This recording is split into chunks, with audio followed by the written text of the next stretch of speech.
May 5, 1965. Dearest Suzie, the rainy season is on us over here. It is raining like mad right now. At least we won't have to put up with so much dust now. Today is very quiet. We went to the range this morning, and right after one trip we have been off. I got yours and Mom's present in the mail today.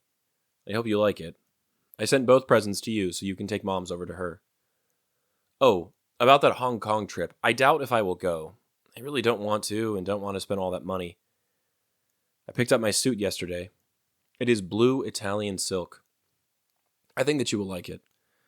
I guess this was all my month because besides the suit and 2 shirts, I bought myself a camera.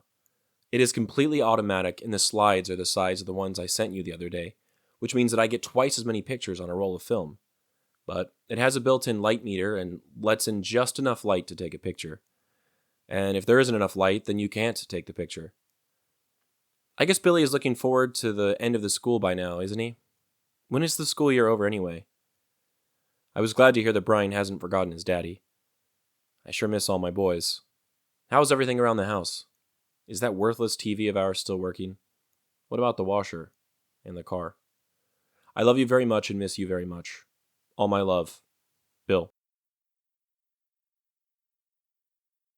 This letter may be one of the most exciting ones to me, specifically because it mentions his camera and he gives a few details about it.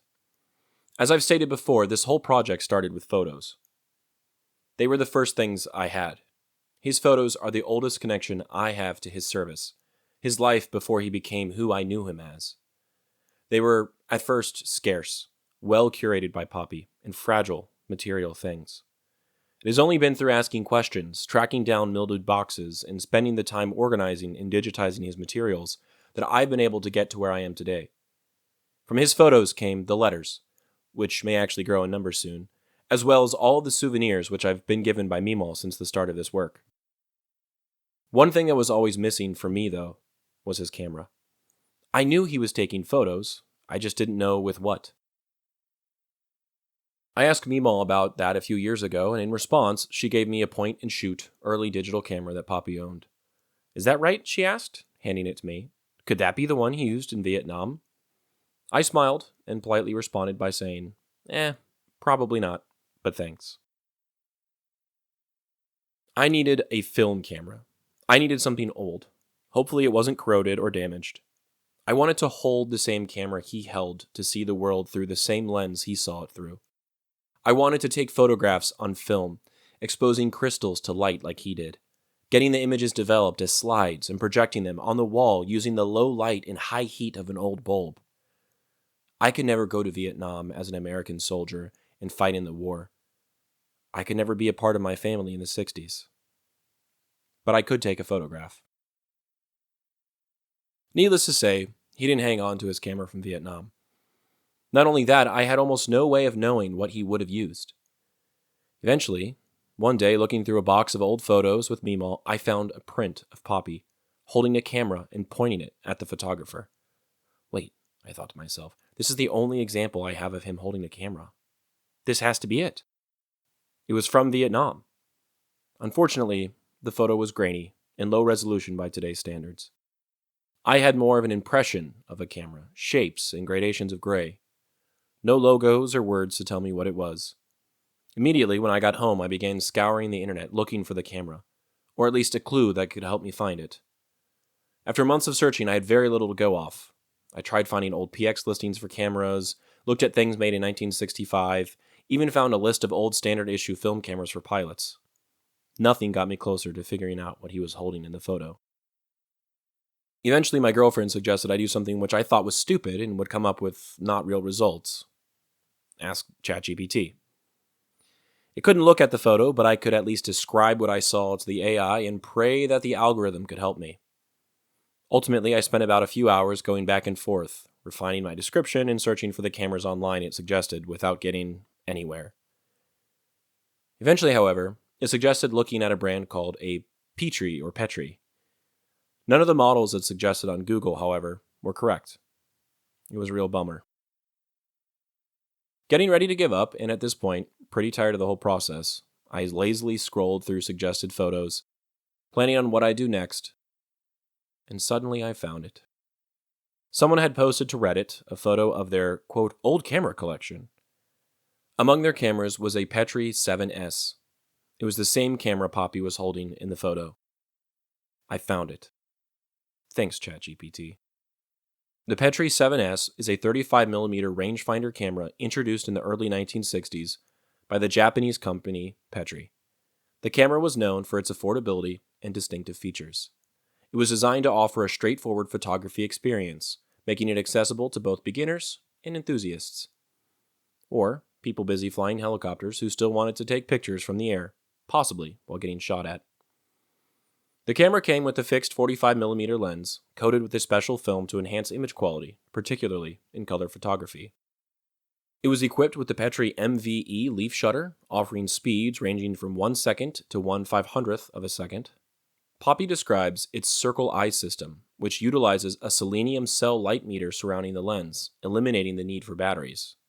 These almost look like LEDs and are used to determine how bright a shot is. This system provides a match needle display, visible both on the top plate and within the viewfinder for easy exposure adjustments. It featured the Green-O-Matic system, which uses a green-tinted rangefinder patch to aid focusing. The viewfinder includes bright frame lines and parallax correction marks, enhancing composition accuracy. This essentially means that when you look through the viewfinder, it creates a double image. When you find the thing you want to focus on with your eye, you use the focus on the lens to correct the double image to a single one. Most controls for the 7S, including the focus, aperture, shutter speed, and film speed settings, are located on the lens barrel. This design allows for intuitive adjustments while shooting.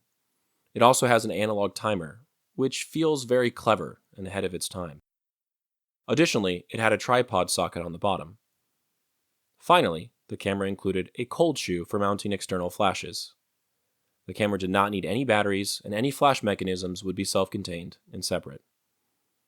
The Petri 7S is incredibly straightforward, and its battery-free operation, coupled with features like the Circle Eye system and Green-O-Matic viewfinder, would have made it attractive to someone like Popi. He may have had some experience with photography, but this beginner camera would have made it easy for someone in his position to get high-quality photos while actively in a war zone. Since finding the camera, I now own 2. One came with a really interesting leather case. I've tested one, and it works. I haven't yet gotten any slides made, but I will one day. Both cameras smell like cigarette smoke, like I remember Popi smelling. I've since noticed the exact same kind of camera and the same kind of case in a photo with Charlie. If I end up using it, maybe you'll also recognize it, on your own one day. Though not the exact camera he used, I'm thankful to have the ones I do. They force me to think like an older photographer. Shots are limited, light must be considered, focus is not automatic. Photographs are intentional. Using the camera has taught me, in part, what it must have been like to be Popi, if even just for taking photos. For capturing memories, some painful and others saccharine sweet, that he could later share with his family. Or, even more abstractly, with you, whomever is listening today and every day. I hope you have enjoyed his eye, as well as the story of my little journey finding his camera. The photo I chose today is one I have just told you about. It is in black and white, featuring Popi and 3 of his friends standing in front of a body of water. The back of the photo has someone's handwriting on it, which reads, The Gang, L-R, Bill Lowy, Bud Bender, Captain Brown, Church McConnell, First Lieutenant.